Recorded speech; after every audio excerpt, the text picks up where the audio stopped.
दुर्गा दुर्गा राखी पूर्णिमा आज के सूरज राखी पड़ाबे सूरज राखी पड़िए 2000 টাকা করে নোট ले लिबे একটা করে 2001 টাকা করে নোট এরকম করে হাতে দেবে আমি 8-10টা 2000 টাকা নোট মুড়ি পেয়েছি হ্যাঁ সেই চোখে দেখলি রে সে তো জাল নোট সেই দাদাকে জাল নোট এটা আমি ধরি ততক্ষণ দাও দাদাকে চল যা পড়ে যায় অনেক দিন আগে দাদাকে এই আওটা যাও তো দাদাকে পড়ে দাও দাদা উল্টো হ্যাঁ ভালো করে পড়া তুই বিয়ে করবি কবে বিয়ে করলে তোর বউকে তো আমি রাখি পড়াবো হ্যাঁ তুই আমার বউকে পড়াবি তুই শ্বশুর বাড়ি খুঁজেছিলি না হ্যাঁ আর শ্বশুর আমার শ্বশুর বাড়িটা কোথায় এই গিট বাদ आप আমি জানি वो जाने नहीं राखी पड़ाते गीत बांधते হ্যাঁ গিট বাদ राखी पड़ाओ ওরম নয় এই দেখো ধরো এটা ধরো এই দেখো দাম করে আর এটা ছাড়ো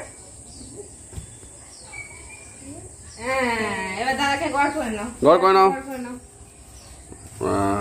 কি বললেন তোর বউকে আমি পড়াবো বম্মাকে গড় করে নাও একটা বউ আর গাইস দেখো এখানে 25 মোর চিপস আছে हाँ আর দাদা আমি খাবো নি তুমি একটা নাও আমি খাবো নি একটা চিপস নাও একটা চিপস নাও নাও দাদাকে ফুলাও কি এরকমই করে দাও দাদাকে দাও বলো আমাকে পরিয়ে দাও এক্ষুনি ঝমঝম করে বৃষ্টি আসবে দাদাকে দাও বলো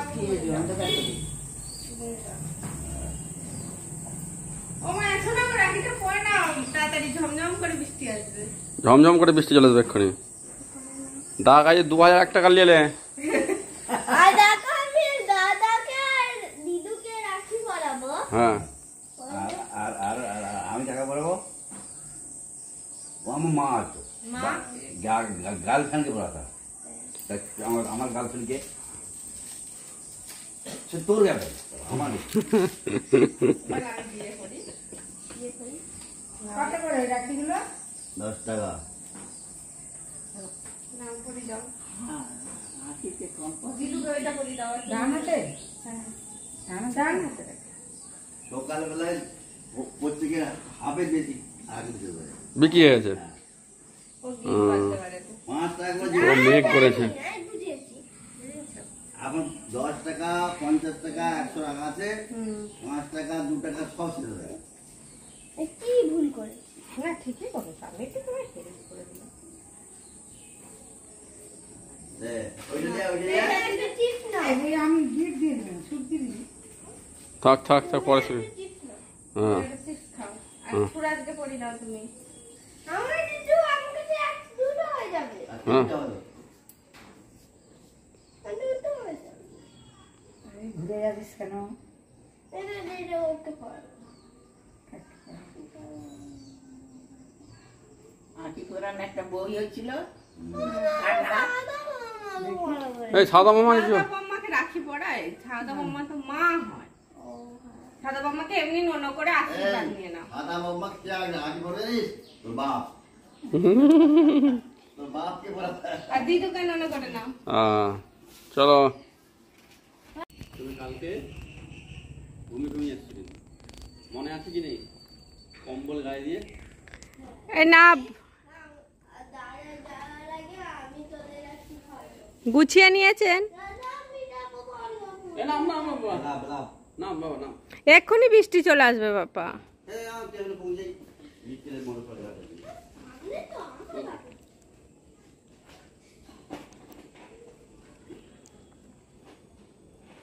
বুঝে গেটটা খুলো হ্যাঁ খুলে দিচ্ছি সাবধানে যাবে ব্যাটারি বের হয়ে গেছে বসে গেছে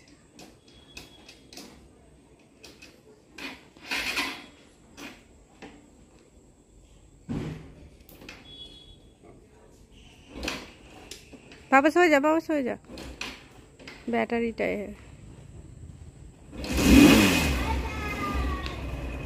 ফোন নিয়ে যাবে মনে ফোনটা নেবে মনে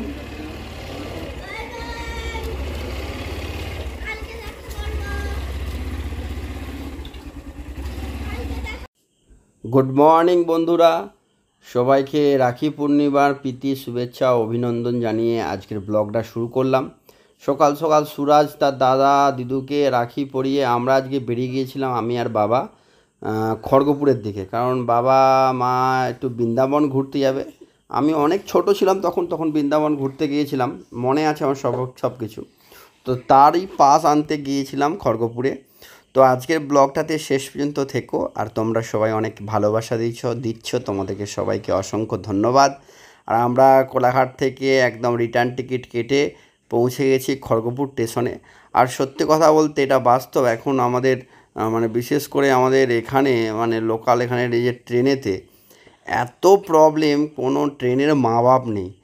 কত সাধারণ মানুষের যে টাইমের কোনো দাম নেই সেটা এখন ট্রেনের শিডিউল দেখে বোঝা যায়। হোয়ার ইজ মাই ট্রেনের সব কিছু অ্যাপস টোটাল কিছুই কাজ করে না। তো ট্রেনের টাইমিং অনুযায়ী আমরা ঘর থেকে যখন বেরিয়েছি, আগে থেকে বেরিয়েছি, কিন্তু ট্রেন অলরেডি 1 ঘন্টা লেট। যাওয়ার সময়ও 1 ঘন্টা লেট, আসার সময়ও 1 ঘন্টা লেট।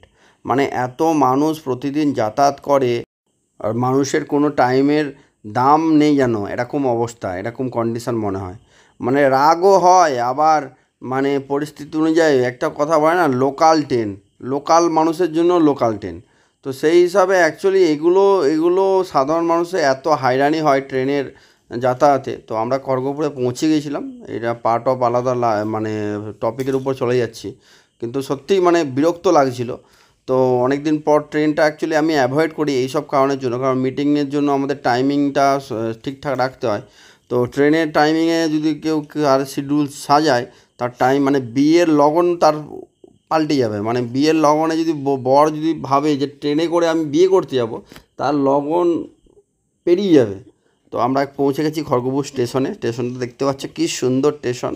আমি এই ফার্স্ট টাইম গেলাম, মানে খড়গপুর থেকে যাতায়াত করেছি, আর স্টেশন থেকে নেমেই সামনে একটা মন্দির আছে, এত সুন্দর, ঝাউ গাছে একটু ঢাকা ছিল।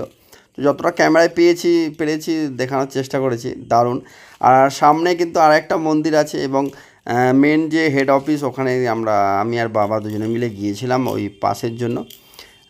তো সেই হিসাবে এই দেখো এই মন্দিরটা, আর এখানে দেখো একটা হনুমান মন্দির আছে, উপরে রাম সীতা লক্ষ্মণ, দারুণ ব্যাপার। আর একটা সামনে একটা নান্টু বাছুর ছিল, এত সুন্দর লাগছিল। আর এই বট গাছটা দেখো, ঝুড়িগুলো কত নিচে নেমেছে। এবার আমরা রাস্তা দিয়ে বাবা যেখানে অফিস ছিল সেখানে আমরা যাচ্ছি। এখানে হচ্ছে এই যে দেখতে পাচ্ছ এই গেটটা, এটা হচ্ছে এখানে হচ্ছে মানে কি হলো মেন হেড অফিস। এইখানে এই যে বাইকগুলো সমস্ত রেলের কর্মচারীদের বাইক গাড়ি সব লাগানো আছে।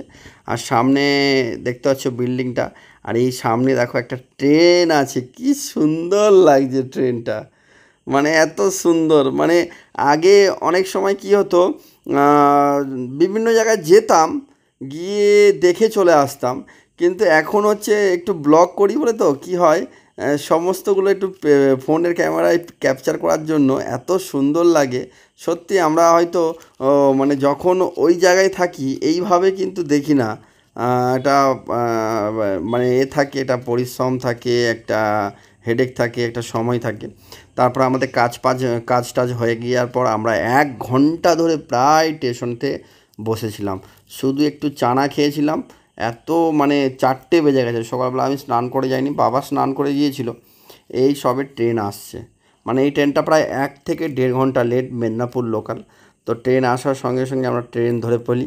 এই দেখো ট্রেনটা দেখতে পাচ্ছ তোমরা, আর ট্রেনের গোটা গায়ে অ্যাডভার্টাইজে ভর্তি, মানে কি যে চলছে ধারণার বাইরে।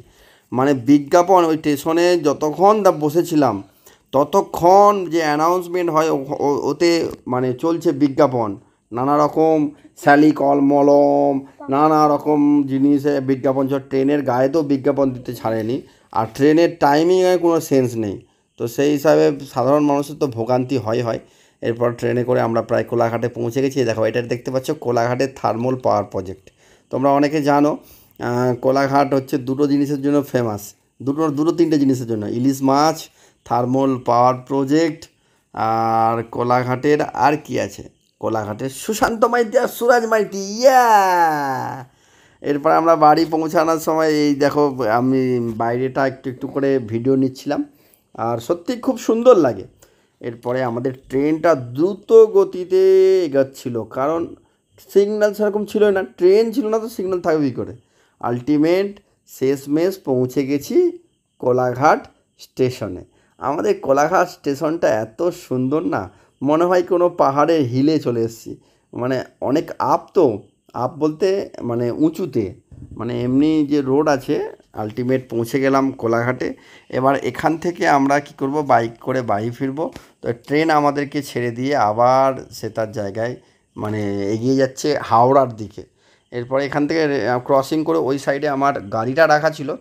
এরপরে সিঁড়ি দিয়ে জাস্ট নামবো, একটা থ্রু ট্রেন আসছে। মানে ট্রেনটা এত স্পিডে আসছে ধারণার বাইরে। আমি সাইড দিয়ে মানে ক্যামেরা দিয়ে মানে তোলার চেষ্টা করছিলাম, তোমরা দেখলে বুঝতে পারবে এত স্পিডে ট্রেনটা আসছে। এটা আমাদের কোলাঘাটের ব্রিজ। এ দেখো ট্রেনটা, মালগাড়ি না, অ্যাকচুয়ালি থ্রু ট্রেন এটা। তো সেই হিসাবে এই দেখো এত স্পিডে যাচ্ছে, মানে মনে হচ্ছে যেন ভয় লেগে যাবে, যে কোনো মানুষের ভয় লেগে যাবে। যাই হোক, তো তারপরে এটা হচ্ছে সিঁড়ি ছিল, এখান থেকে আমাদের নিচেতে যাওয়ার। মানে দেখতে পাচ্ছ জায়গাটা এত সবুজে ঘেরা, আবার বর্ষাকাল, একদম টোটালি সবুজে ঘেরা। এখন গোটা মানে কী হলো, পৃথিবী যেন সবুজে ঘেরা, এত সুন্দর লাগে প্রকৃতির বুকে। আর এই সাইডটায় এমনি জায়গা ছিল, মনে হবে যেন কোনো হিলে উঠেছিলাম, এরকম টাইপের। মানে সত্যিই আমাদের কোলাঘাট স্টেশনটা খুব সুন্দর। তো আজকের ব্লগটা এখানেই শেষ করলাম। ভালো লাগলে লাইক, কমেন্ট আর শেয়ার করো। আর দেখা হচ্ছে নতুন একটা